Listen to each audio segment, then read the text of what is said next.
Hi, this is Catherine, and this is Taking Tea with Catherine. Today I'm drinking lemon ginger tea because, lemon is always a good idea. I'm always having some kind of scratchy thing going on. Ginger because my stomach's just not happy.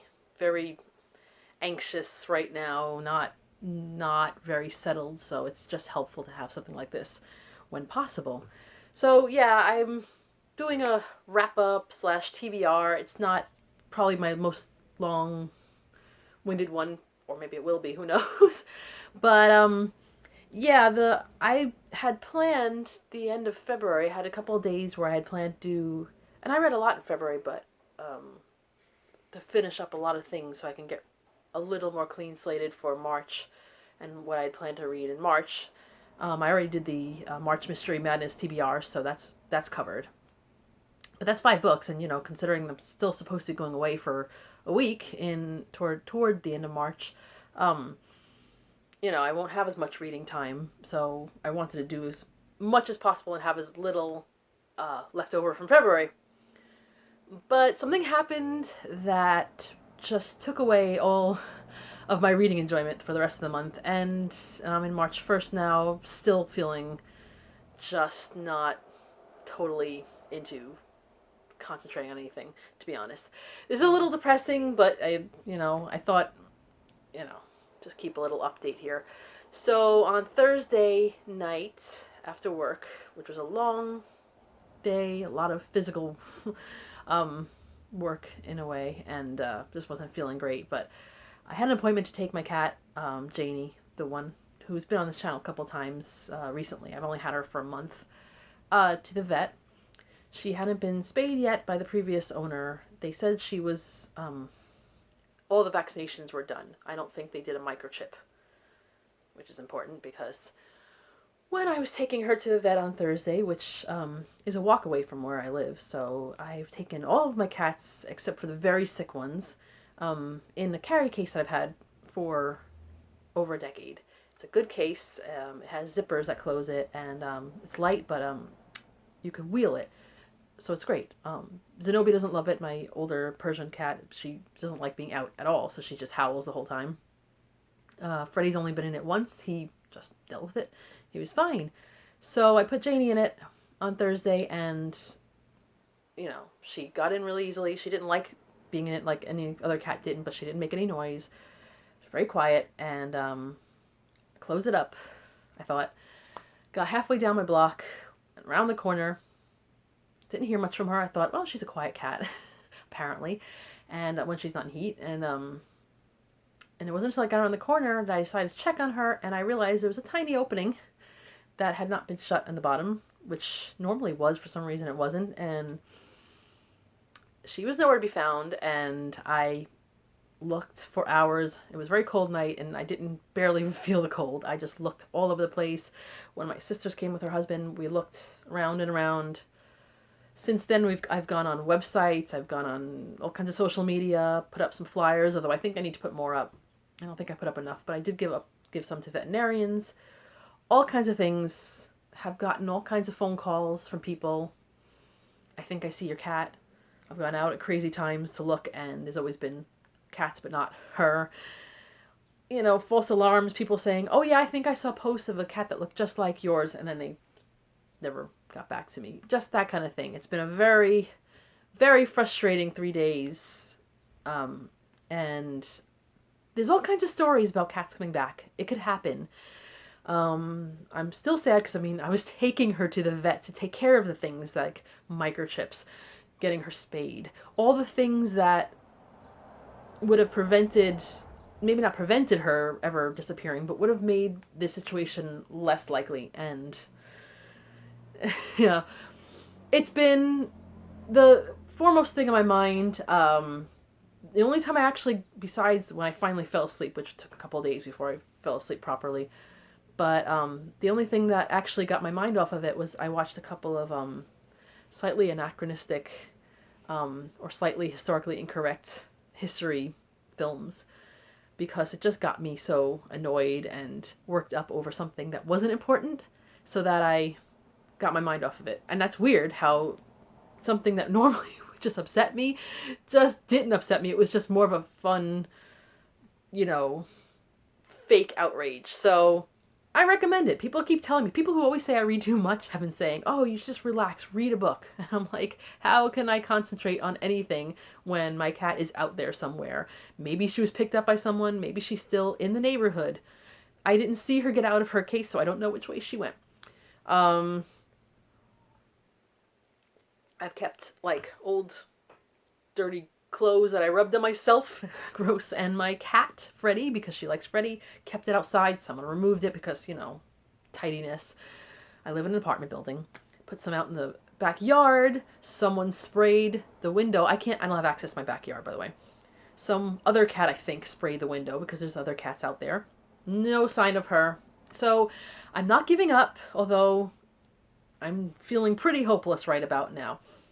So that's what's been happening. And on that note, I will talk about some of the things that I've read recently and before all this happened.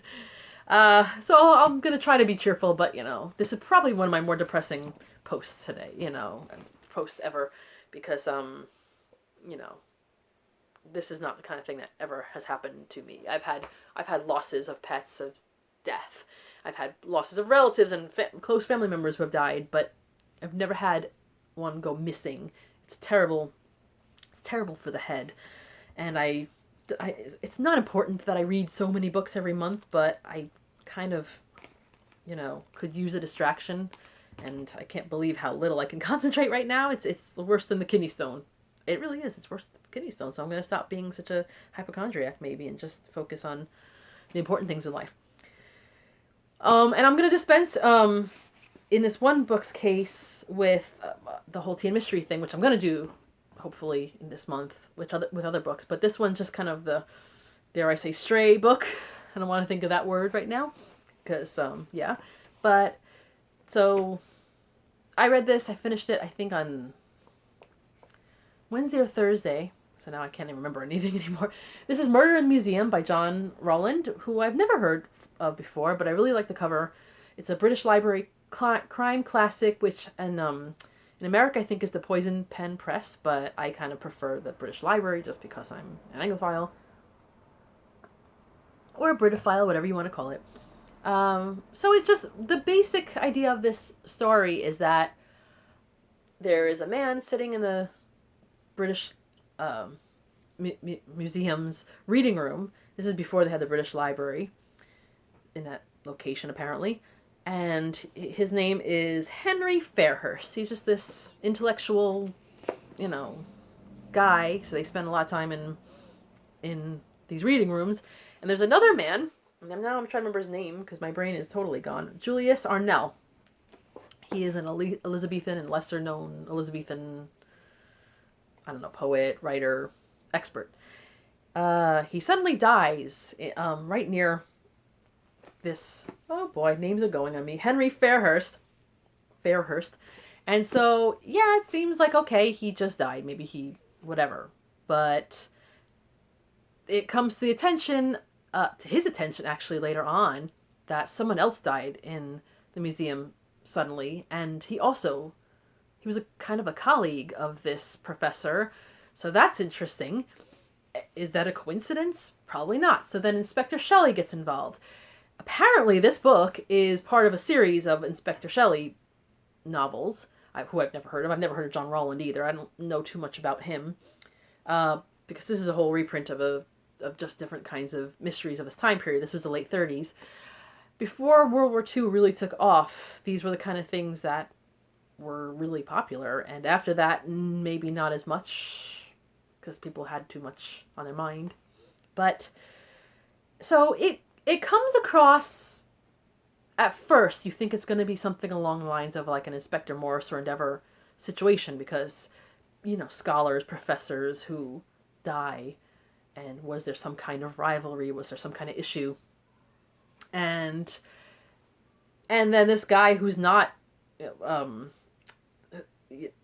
this guy Henry, who's not at all an inspector, he's not really involved except for the fact that he was there, and yet somehow coincidences keep coming his way, of course, because that's how stories roll.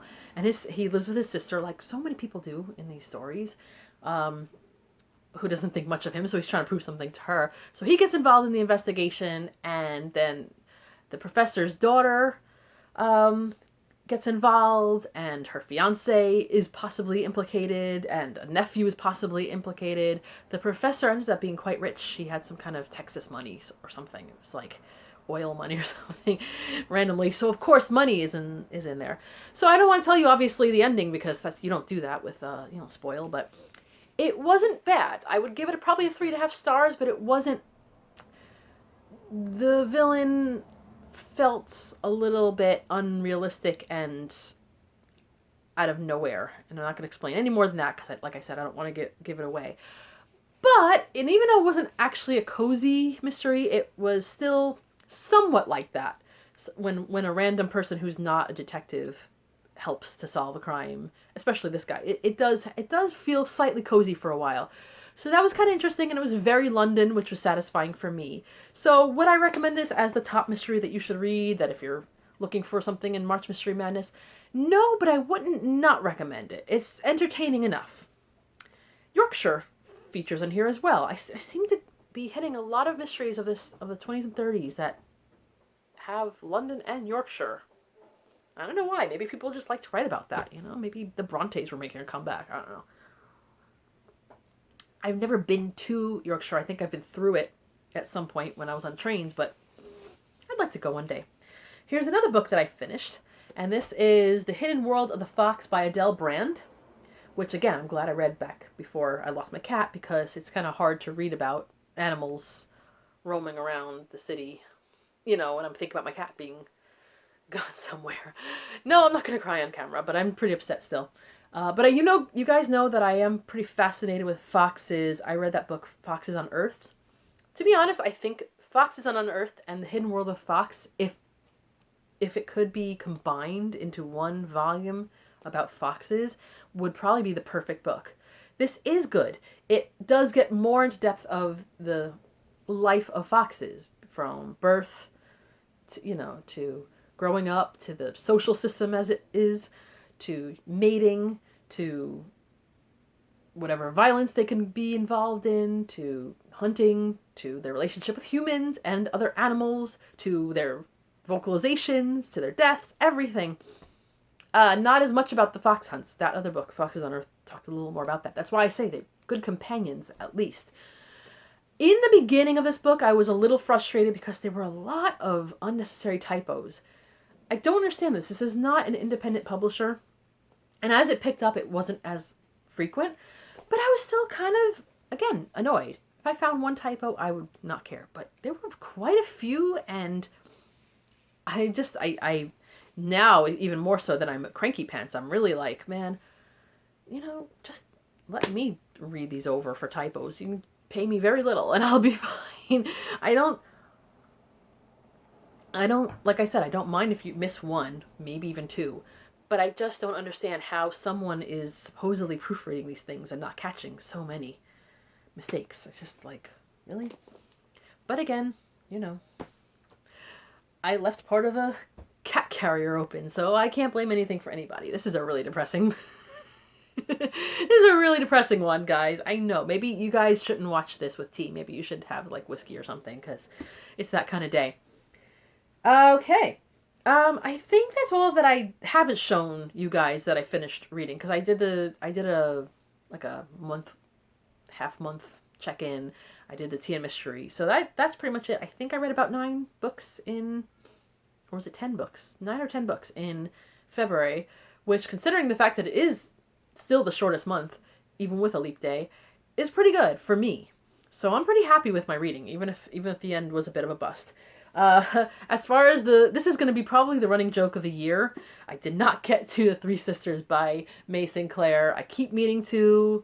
My whole goal about reading one a month of Virago classics was not well thought out.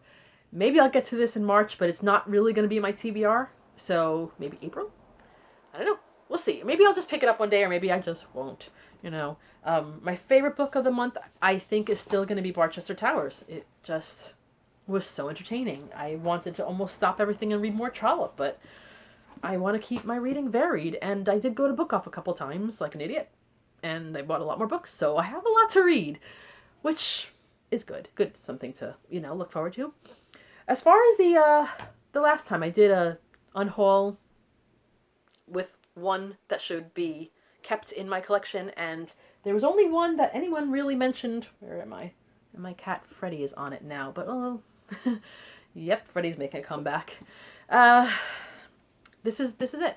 Nostromo by Joseph Conrad. There were maybe one or two people, so it wasn't like this big, loud, oh, you should. Some people actually said, just get rid of all of them. But, I did actually, of all of them, not so much for the subject, but because of the actual size and the look of the book, because I'm shallow that way, I did actually want this one the most, so, okay. But I do want to do some more unhauls, because I should. Now, where was I? I am shifting books off, ready. So, TBR for March. Like I said, the mysteries are the big ones. I put on hold The Mirror and the Light by Hilary Mantel, and it's coming out, I think, this week in the UK and following week in the United States. So I don't know when it's going to be available in my library, and it might coincide with my trip, so I still kind of hope I get a hold of it and get to read it. Don't want to buy it new, because it's just about buying so many books lately and paying full price, or even a few dollars off of a new hardcover book, no matter how much I've been anticipating it. It just feels a little not good. But we'll try. So that is definitely on my TBR for this month, whether I finish it in March or not. I still haven't finished Anne of Avonlea. I have made progress, but I haven't finished it. It's definitely not my favorite of the Anne books. I put Anne of the Island because I can't find it in my apartment. I put it on hold in the library, and it hasn't come yet. Again, I don't hate Anne of Avonlea.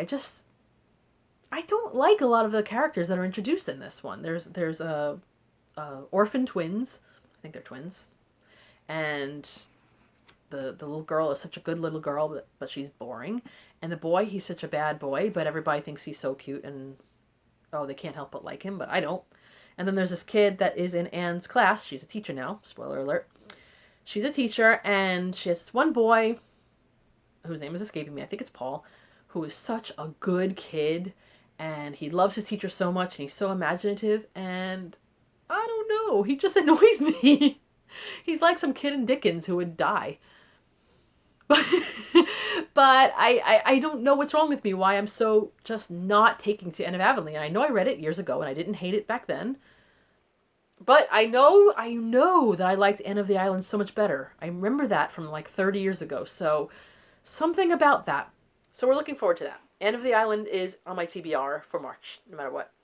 And this is the one that, if they don't close the borders, if they don't cancel my flight, because nowadays, with this whole coronavirus thing, I'm washing my hands more than I've ever washed them before, and I wash them a lot.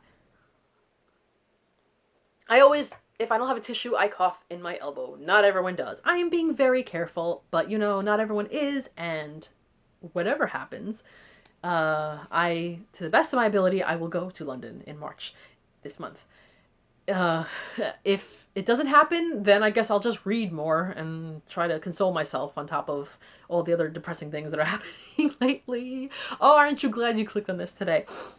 But I have one book that I've mentioned a couple of times that I picked for my trip to London to read, because I have another copy of it, which is a nicer copy, and I can just drop this off somewhere while I'm in England and not worry about carrying it home with me if I buy other books. And if I don't buy other books, miraculously, then I can carry it with me back. And it's my one and only book that I'm bringing with me, although I am bringing a tablet, so if I have to resort to ebooks, I will.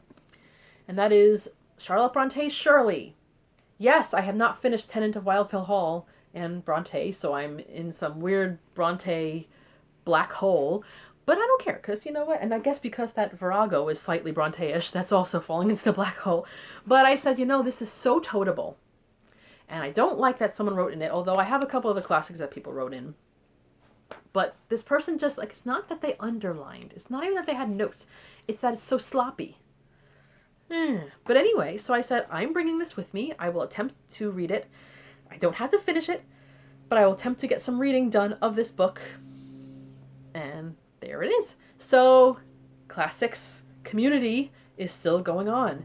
There are so many other challenges that I couldn't do for this month.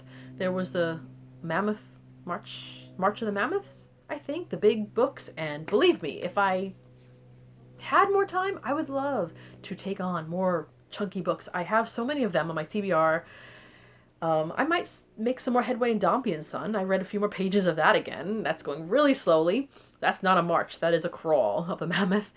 And then there's the middle grade march, right?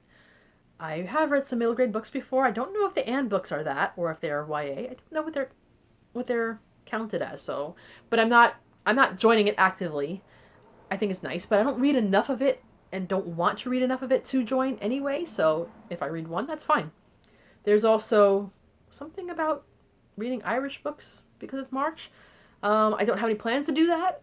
I have read plenty of books that take place in Ireland or are written by Irish authors, so, I don't feel either way, to be honest. I can't join every challenge, or any readathons or buddy reads or whatever. But, if you guys have any other plans, I have to catch up on everybody's posts of their TBRs and the wrap-ups because I've been so behind because I don't know, I just felt dead to the world even with my watching BookTube. I only watched the past couple days. I don't know. So, again, apologizing for my kind of depressing post, and it became a lot longer than I expected it to. But, hope to have better news for you guys. In the meantime, I'm still, I still got my Freddy and I still got Zenobia to look after. And let's hope for the best for Janie. If you guys live in the Astoria area, which most of you probably don't, and you see a black and white cat, her picture is on one of my recent posts as the thumbnail. That's Janie. If you see her, please contact me, and I will be very, very grateful. But it's very unlikely because I know most of my subscribers are all over the place. Anyway, this has been Catherine from Taking Tea with Catherine, and hope you have a lovely, tea-filled, totally book-filled month. Bye.